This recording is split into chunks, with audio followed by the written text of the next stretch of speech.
What's good? It's your boy CJ Goodfella back with the boxing clinic. One time for the one time Monday morning grind. I didn't review any of the fights. Did the reaction. Pretty much that was good enough. There's a lot of fights going on. So if you haven't seen the reaction video to the Tank card or the Gary Russell fight, Terrence Crawford Diaz card, they on the page. Like I've been telling everybody that's on Facebook or in our Instagram, I believe. Follow, subscribe to us on YouTube. The boxing clinic, as it's written on the screen and on the pages. I drop exclusive videos on YouTube now, a lot of them, and just to catch up. But Gary Russell said, in a little interview leading up to his fight with Oscar Escadon, that if he couldn't make a unification fight with any of the other champions at 126.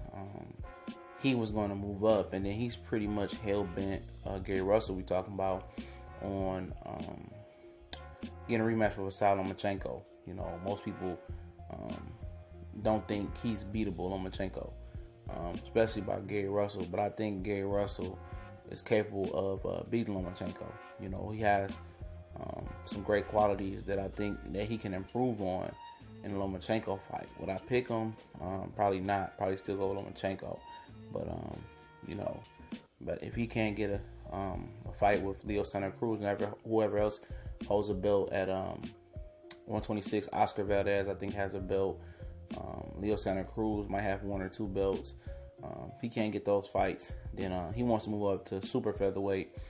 That's where Lomachenko is at. Salido is at. I think Miguel Burka, whoever their champion is, and Tank Davis is at that weight class as well. And that's an intriguing fight, especially Leo Santa Cruz. He's like one of those scary fighters. I don't think he's going to give Frampton his rematch, and I think Frampton's moving up to 130 as well.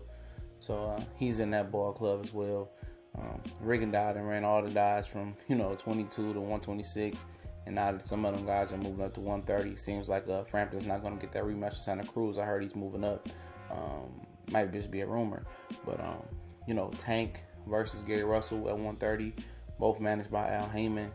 Why not? Too much of these dudes are not taking risks. And Tank's going to have to fight somebody. If it's Tevin Farmer or if it's Gary Russell. Gary Russell, somebody mentioned, like, why is this guy not stepping up?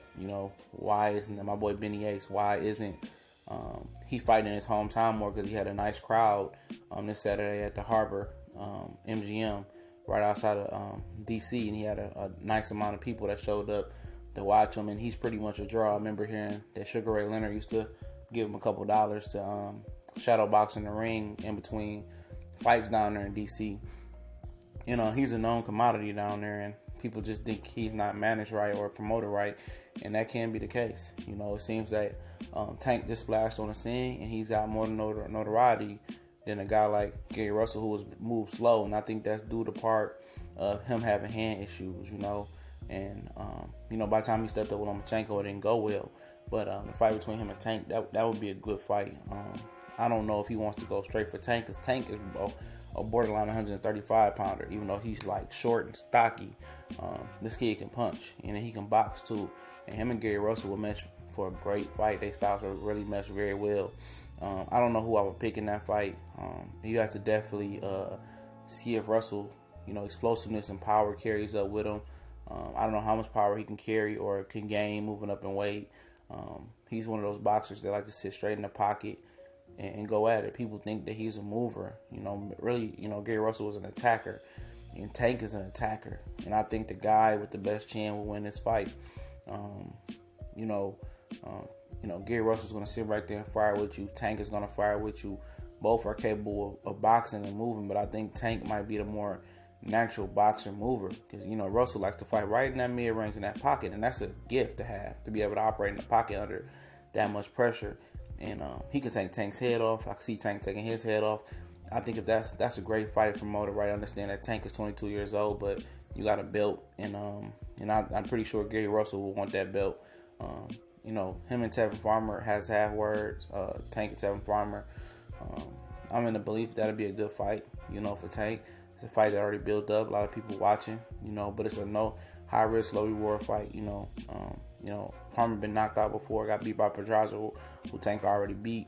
But I'd rather see the Gary Russell and Tank fight. But I doubt if they make it on Tank's end. I think Gary Russell's ready for anybody, though. 126.